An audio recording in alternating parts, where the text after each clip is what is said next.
以后有什么困难都可以找我。 Halo Bor, jumpa lagi kita di channel Kode Dodo Film. Gimana nih kabar kalian Bor? Semoga dalam keadaan baik-baik saja ya Bor. Kali ini gue akan membahas kelanjutan dari drama Cina Hidden Love episode 7. Yang sebelumnya Zhang Zi menemui Jiasu di Yehe untuk mempertanyakan apakah dia beneran sudah punya pacar atau belum. Tapi sesampai Zhang Zi di sana, ia melihat Jiasu bersama wanita lain datang menghampiri Zhang Zi. Akibat kejadian tersebut, Zhang Zi mengikhlaskan Jiasu dan perlahan mulai menjauhinya. Nah, penasaran dengan kelanjutan ceritanya? Untuk itu siapkan tisu dan lemaskan jari-jari kalian. Langsung saja kita ke spoilernya. Setibanya Zhang Zi di rumah, ayah dan ibunya santai saja, pura-pura tak terjadi apa-apa, dan bersikap seolah Zhang Zi cuma baru pulang dari sekolah seperti biasa. Tapi begitu Zhang Zi masuk kamar, semua orang langsung rapat mendiskusikan masalah ini. Zhang Yang meminta kedua orang tuanya untuk tidak perlu membahas masalah ini lagi, dan meyakinkan mereka kalau Zhang Zi sudah tahu kalau dia salah. Dia sudah memberi sanksi sepanjang jalan, jadi tidak perlu dimarahi lebih banyak lagi. Lagi pula Jiasu bilang kalau si pacar online-nya itu menolak Zhang Zi. Ditambah lagi dengan sifat Zhang Zi yang sangat menjaga harga diri. Zhang Yang yakin banget kalau mereka beneran sudah putus. Zhang Zi itu kalau sudah tidak menginginkan sesuatu, dia pasti akan membuangnya jauh-jauh. Namun tetap saja untuk jaga-jaga, mereka harus mengawasi aktivitas Zhang Zi di internet dengan ketat dan menyita HP-nya. Walaupun sedih, tapi Zhang Zi memang benar-benar bertekad untuk melupakan Jiasu. Karena itulah dia dengan berat hati memasukkan semua boneka dan barang-barang pemberian Jiasu ke dalam kardus dan mengucapkan selamat tinggal. Akan tetapi syukurlah terlepas dari patah hatinya Zhang Zi tidak kehilangan semangatnya untuk mencapai impiannya. Dia berusaha melupakan cintanya dengan mengarahkan segala kekuatannya untuk rajin belajar. Waktu pun berlalu hingga 1 tahun kemudian. Akhirnya dia berhasil mewujudkan impiannya masuk ke Universitas Yehe.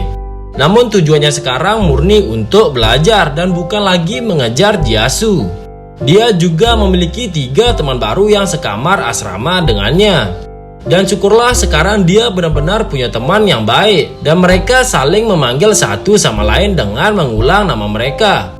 Seperti Zhang Zi yang dipanggil Sang Sang, atau Wang Wulan yang dipanggil Wang Wang. Hari ini Zhang Zi tengah bersepeda dan kebetulan bertemu dengan ketiga teman sekamarnya. Kebetulan tadi Wang Wang tak sengaja kesenggol hingga buku-bukunya terjatuh. Seorang mahasiswa fakultas olahraga bernama Jiang Ming kebetulan ada di sana saat kejadian itu terjadi. Dan dia dengan gentlemannya membantu Wang Wang memungut dan membawakan buku-bukunya. Tampak jelas begitu bertemu Zhang Zi, Jiang Ming langsung naksir. Kebetulan hari ini adalah ulang tahunnya Ning Wei, dan dia langsung mengundang semua orang untuk pesta nanti malam. Bahkan Jiang Ming yang baru mereka kenal saja diundang. Dia bahkan dengan senang hati meminta Jiang Ming untuk mengundang teman-temannya juga. Perayaan ulang tahun Ning Wei malam itu sangat ramai karena Jiang Ming juga mengundang banyak teman-temannya. Mereka merayakannya di KTV. Namun yang tak disangka Zhang Zi adalah sebenarnya Jiasu juga kebetulan sedang ada di sana.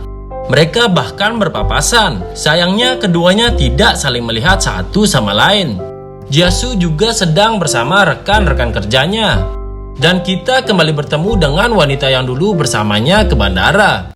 Tapi dari sini jelas bahwa dia bukan pacarnya Jiasu, melainkan atasannya di kantor yang bernama Jiang Xiyun. Xiyun bahkan yang paling antusias memperkenalkan Jiasu pada teman cantiknya, berniat menjodohkan mereka. Tapi Jiasu sungguh kaku dan menarik batas dengan tetap bersopan santun. Namun tanpa sedikit pun memperhatikan ketertarikannya pada wanita cantik itu. Jiang Ming berusaha mendekati Zhang Zi dengan menanyakan segala hal tentang Zhang Zi. Dan Zhang Zi santai saja menjawab semuanya. Tapi jelas dia sama sekali tidak kepikiran tentang alasan Jiang Ming menanyakan semua itu. Biarpun sekarang Zhang Zi sudah bisa lebih menikmati pesta dibanding dulu, namun seperti sebelumnya dia tetap tidak betah lama-lama di acara beginian. Namun alih-alih merusak suasana dengan pamit pulang duluan, dia cuma pamit keluar sebentar untuk menghirup udara segar. Dia langsung mengambil jaketnya. Namun begitu sampai tangga di luar, dia baru sadar ada benda yang bukan miliknya terjatuh dari saku jaketnya. Dan benda itu ternyata rokok yang entah siapa menaruhnya di situ. Dan tepat saat dia hendak mengambilnya, tiba-tiba saja terdengar suara yang akrab menyapanya. Zhang Zi sapa Jiasu yang juga sedang menghirup udara segar di sana. Zhang Zi begitu terkejut bertemu dengannya lagi, sehingga dia cuma terdiam kaku di sana. Dia baru sadar untuk bergerak saat Jiasu tiba-tiba memungut rokok itu duluan, mengira kalau itu miliknya, dan jelas dia tidak senang kalau Zhang Zi merokok. Zhang Zi pun menyangkal itu bukan rokoknya, tapi dia mengakui kalau tadi dia minum sedikit. Zhang Zi sekarang tidak seramah dulu, tidak lagi tersenyum seperti dulu pada Jiasu. Bahkan dari keluhan Jiasu, ternyata selama setahun ini Zhang Zi tidak pernah sekalipun membalas pesan-pesannya. Bahkan setelah beberapa lama tinggal di Yehe juga, Zhang Zi tidak pernah sekalipun menghubunginya. Zhang Zi pun dengan canggung beralasan kalau dia sibuk kuliah sama kerja paruh waktu, makanya tidak ada waktu untuk menemui Jiasu. Namun Jiasu pun tidak percaya. Dulu semasa dia kuliah, dia juga sibuk kuliah dan kerja paruh waktu di sana-sini, tapi masih bisa menyempatkan waktu untuk membantu Zhang Zi. Dasar tidak tahu balas budi, anak kecil yang tidak punya hati nurani, kata Jiasu. Zhang Zi pun beralasan kalau dia sangat sibuk karena dia melakukan semua ini di tahun pertamanya, yang memang penuh dengan berbagai macam kesibukan. Tidak seperti Jiasu yang dulu sangat sibuk di tahun keempat. Selain itu, Zhang Zi mengingatkan bahwa sekarang dia sudah tumbuh dewasa, bukan anak kecil lagi. Bisa tumbuh sebesar apapun kau tetaplah anak kecil, geli Jiasu yang jelas saja membuat Zhang Zi kecewa. Menyadari Jiasu hanya menganggapnya anak kecil, biarpun dia sudah mencapai umur dewasa secara legal. Karena itulah dia langsung balas dendam dengan menyerang umurnya Jiasu sendiri, yang 5 tahun lebih tua darinya umur senior yang berpengalaman. Masalah kenapa dia tidak pernah membalas pesan-pesannya Jiasu itu karena dia sangat sibuk belajar. Dia harus mengisolasi diri dari dunia luar, makanya dia berhasil masuk ke Universitas Yehe. Bingung dengan sikap dingin Zhang Zi, Jiasu akhirnya tidak membalas masalah itu lagi, dan ganti haluan menanyakan kenapa Zhang Zi belum pulang, padahal sekarang sudah hampir jam 10 malam. Zhang Zi pun berkata kalau dia akan pulang sekarang, tapi dia dengan tegas menolak diantarkan pulang oleh Jiasu, beralasan kalau dia akan pulang bersama teman-temannya. Jiasu pun kecewa, tapi baiklah. Karena canggung, Zhang Zi pun berbalik pergi, tapi Jiasu tiba-tiba memanggilnya kembali hanya untuk memujinya. Sudah lama tidak bertemu, kau bahkan sudah bisa dandan sekarang. Memang benar kau terlihat berbeda dari sebelumnya, puji Jiasu. Zhang Zi cuma mengiyakannya saja dengan singkat, lalu segera masuk kembali. Namun ternyata teman-temannya masih agak lama. Zhang Zi pun khawatir kalau ibunya sebentar lagi menelpon, jadi dia pamit duluan. Berbeda dari teman-temannya yang dulu, yang mempermasalahkan kepergiannya yang lebih cepat. Teman-temannya yang sekarang lebih pengertian, malah mereka yang mendorongnya untuk pulang duluan agar ibu Zhang Zi tidak mengkhawatirkannya. Zhang Zi pun keluar sambil menggerutui Jiasu yang kayak orang tua, karena masih menganggapnya anak kecil. Dan ternyata didengar oleh Jiasu yang menunggunya sedari tadi. Zhang Zi pun jadi canggung dan berbohong bahwa bukan Jiasu yang dia maksud. Lalu siapa yang membuatmu mengumpat seperti ini? Tanya Jiasu. Kak Jiasu, kau tidak perlu kepo, jawab Zhang Zi. Zhang Zi ingin segera menghindarinya, tapi justru tiba-tiba mengonfrontasi kebohongannya yang tadi mengatakan mau pulang bersama teman-temannya, tapi ternyata dia mau pulang sendirian sekarang. Jiasu jelas tidak akan membiarkannya pulang sendirian malam-malam begini, jadi dia memaksa mengantar Zhang Zi untuk pulang ke asrama. Mereka lebih banyak diam sepanjang perjalanan, hingga akhirnya Zhang Zi mau juga mulai berbincang dengannya dengan menanyakan rumahnya Jiasu. Yang tidak disangkanya, ternyata rumahnya Jiasu berada di area berlawanan arah dengan kampusnya. Yang itu artinya Jiasu harus putar arah cukup jauh kalau pulang nanti. Zhang Zi pun jadi tidak enak. Menyadari sikap dingin Zhang Zi agak mereda, Jiasu akhirnya menanyakan apa sebenarnya salahnya pada Zhang Zi, sehingga Zhang Zi bersikap seperti ini terhadapnya. Karena canggung, Zhang Zi pun beralasan kalau dia hanya tidak suka Jiasu memanggilnya sebagai anak kecil. Jiasu pun jadi bingung. Aku kan memang lebih tua 5 tahun darimu. Saat kau menikah nanti, bukankah orang tuamu juga akan tetap memandangmu sebagai anak kecil, kata Jiasu. Jadi maksudnya kau ingin menjadi ayahku, debat Zhangxi. Menyadari kekasaran ucapannya, Zhangxi buru-buru menjelaskan bahwa maksudnya sekarang dia sudah dewasa. Kan aneh kalau Jiasu masih menganggapnya anak kecil. Berusaha mencairkan kecanggungan, Zhangxi pun cepat beralih topik, menanyakan apa pekerjaan Jiasu sekarang. Jiasu mengaku kalau dia bekerja sebagai developer game. Tapi dengan cepat dia mengalihkan topik kembali ke Zhangxi karena ada sesuatu yang membuatnya penasaran. Dia dengar dari Sangyang bahwa Sangyang tidak setuju dengan universitas pilihan Zhangxi karena Zhangxi masuk universitas Yihe demi mengejar pacar online tuanya itu. Zhangxi pun menyangkal dengan canggung. Dia dan orang tua itu sudah tidak kontak lagi sekarang. Alasan dia masuk universitas Yihe karena dia ingin masuk ke jurusan media digital terbaik, dan itu adanya di universitas Yihe. Karena nilainya memenuhi syarat, makanya dia masuk ke kampus Yihe. Alasan kenapa Sangyang marah adalah karena dia tidak memberitahu Sangyang sebelumnya tentang kampus pilihannya. Dia cuma mengasih tahu kedua orang tuanya dan mereka setuju dan mendukungnya. Dia pikir kalau Sangyang tidak akan peduli, makanya dia tidak bilang apa-apa. Namun setelah Sangyang tahu kalau dia mendaftar di kampus Yihe, Sangyang tiba-tiba mendatanginya dan mulai pertengkaran. Tentu saja Zhangxi melawannya. Selain itu, Zhangxi juga menegaskan bahwa dia sudah dewasa. Dia tahu apa yang dia lakukan. Ya, Zhangxi sudah tumbuh besar, sambung Jiasu. Tapi kau masih menganggapku sebagai anak kecil. Tak lama kemudian mereka pun tiba di asramanya Zhangxi. Berhubung Zhangxi sendirian tanpa keluarganya di kota ini, Jiasu meyakinkannya untuk mencarinya saja kalau Zhangxi dalam kesulitan apapun. Zhangxi juga boleh mencarinya hanya untuk sekedar makan malam bersama kalau dia ada waktu luang. Zhangxi mengiyakannya saja dengan canggung.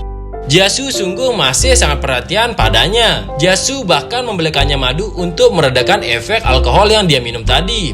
Oh iya, kakak sendirian di sini. Jadi waktu mendengar kau akan datang kuliah di sini, kakak senang sekali. Zhangxi agak heran dan bingung mendengar ucapannya, tapi tidak berani menanyakan langsung. Jadi dia cuma bisa bertanya-tanya dalam hati dengan kebingungan. Kenapa Jiasu bilang kalau dia sendirian di sini? Bukankah ini kampung halamannya tempat keluarganya berada? Bukankah dia juga sudah punya pacar? Tak lama setelah Jiasu sudah pergi, dia mengirimkan chat ke Zhangxi, memberitahunya untuk tidak pulang sendirian malam-malam. Harus cari orang yang dia percaya untuk menemaninya pulang. Dan akhirnya setelah sekian lama, Zhangxi pun mau membalas pesannya dan melihat pesan-pesannya Jiasu yang setahun ini dia abaikan. Ningwei ternyata sangat perhatian dengan segala detail, terutama dengan sikap para cowok yang datang ke pesta kemarin. Dia tahu kalau salah satu temannya Jiaming selalu menatapnya dengan senyum bodoh atau naksir sama dia. Dan menyadari betul kalau Jiaming juga naksir sama Zhangxi, makanya sekarang dia langsung menggoda Zhangxi. Apalagi dia tahu kalau kemarin Jiaming mengirim pesan kepada Zhangxi, saking khawatirnya Zhangxi pulang sendirian. Zhangxi malah baru tahu kalau Jiaming mengirim pesan padanya. Pesan yang hampir mirip dengan pesannya Jiasu kemarin. Ningwei dan yang lainnya sontak kepo ingin mengetahui pemikiran Zhangxi terhadap Jiaming dan membujuk Zhangxi untuk bercerita. Namun yang tidak mereka sangka adalah mereka malah mendengar curhatan Zhangxi tentang pria lain. Zhangxi tidak secara langsung berterus terang kalau ini cerita tentangnya, malah mengklaim bahwa ini kisah tentang temannya. Jelas saja teman-temannya tidak cukup bodoh untuk percaya padanya. Tapi baiklah, mereka pura-pura percaya saja. Ayo cerita. Jadi begini, Zhangxi bercerita bahwa temannya ini sejak kecil menyukai teman kakaknya. Kemudian teman kakaknya ini pacaran sama orang lain. Jadi temannya Zhangxi ini menyerah, namun baru-baru ini mereka bertemu lagi. Dan temannya Zhangxi ini tidak tahu apa yang harus dia lakukan. Teman kakaknya ini sudah lulus kuliah 2 tahun yang lalu dan bekerja sebagai developer game. Yusen yang juga hobi main game dan mengambil jurusan yang sama, langsung tahu game apa yang dikembangkan oleh si temannya kakak itu. Soalnya itu game populer banget. Ini game terbaik saat ini. Dan ternyata teman kakaknya Zhangxi yang membuatkan game ini. Wah, Yusin pun jadi kagum. Namun bukan itu intinya sekarang, protes Ningwei. Yang penting adalah apakah sekarang orang itu masih punya pacar? Mungkin tidak, jawab Zhangxi ragu. Temanmu ini apakah masih menyukainya? Tanya Wang Wang. Bukan benar-benar suka sih, jawab Zhangxi rada gengsi. Kalau begitu menurut Yusen gampang saja. Kalau dia suka ya kejar saja. Kalau tidak suka ya jadi teman biasa saja. Apa sih yang sebenarnya dipusingkan oleh temannya Zhangxi itu? Dia bingung apakah kakak itu hanya menganggapnya sebagai adik. Temanmu ini dia umur berapa mulai menyukai kakak itu? Sejak dia SMA, jawab Zhangxi. Kalau begitu wajar saja kau masih kecil waktu itu. Kalau sejak waktu itu dia sudah menyukaimu, berarti dia bermasalah, ujar Yusen. Ningwei dan yang lainnya jadi penasaran banget sama kakak itu. Dia orang seperti apa? Ceritain dong. Zhangxi dengan senang hati memberitahu mereka ciri-ciri kakak itu. Dia tampan, cerdas, dan kepribadiannya menarik pokoknya. Dia sangat menawan, jawab Zhangxi. Mendengar hal itu, Yusen dengan santainya mematahkan semangat Zhangxi dengan menduga bahwa cowok itu pasti sudah punya cewek. Cowok dengan kualitas seperti itu tidak mungkin tidak punya pacar. Mendengar hal itu, jelas saja Zhangxi jadi sebal dan langsung mengakhiri sesi gosip ini. Nah, sekian dulu untuk episode 8-nya ya, Bor. Untuk episode selanjutnya ditunggu ya, Bor.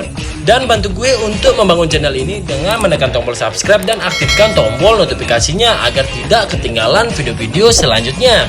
Gue Kode Dodo Film undur diri, sampai jumpa lagi di video-video selanjutnya. Bye bye, love you. Muah muah muah muah muah.